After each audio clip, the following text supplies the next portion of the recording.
Ayan, muli sa magandang araw sa atin mga kapatid. Naririto muli ako. Nais ko lamang muli ibalita. Talaga naman po, araw-araw na lang yata. Ayan.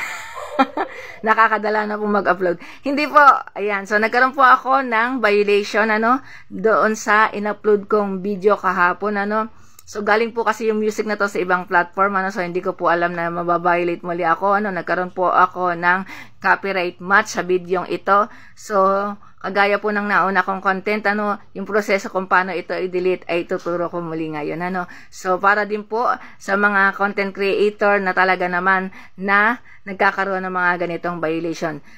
So, tara, panoorin po natin. Click lamang po natin ang ating support inbox and then makikita po natin dyan sa ating report ang your alerts, pagka-click po natin, makikita natin kung ano ba yung nag-cause naging violation, Sabi nga, nagkaroon tayo ng copyright match, Ito po yung kumuha ko sa ibang platform ng music at dinabing ko o nag-lip sync ako.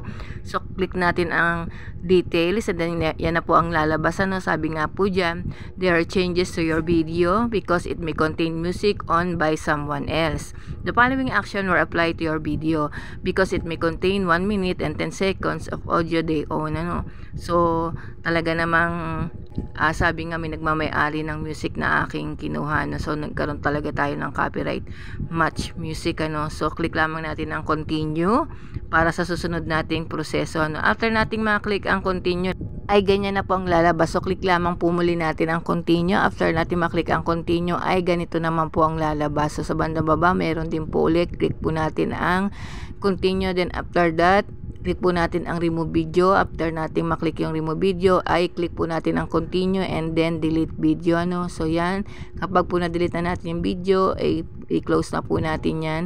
So, punta po tayo sa ating support inbox ulit. Malalaman nga po natin kung talagang wala na tayong violation. After natin maklik ang support inbox, ayan na nga po at wala na tayong violation. Ako kukuha ng ibang tugtog kasi dub smash po to o lip sync ang ginawa ko. Hindi ko po alam na makaka-copyright na naman ako. So, makaka-copyright match po ako. So, kailangan talaga doble ingat hanggat maaari. Wag nang gumamit ng music. Char lang po, So, pumili tayo ng music na walang copyright. And that's it for today's video. Bye, follow for more. God bless po. Thank you.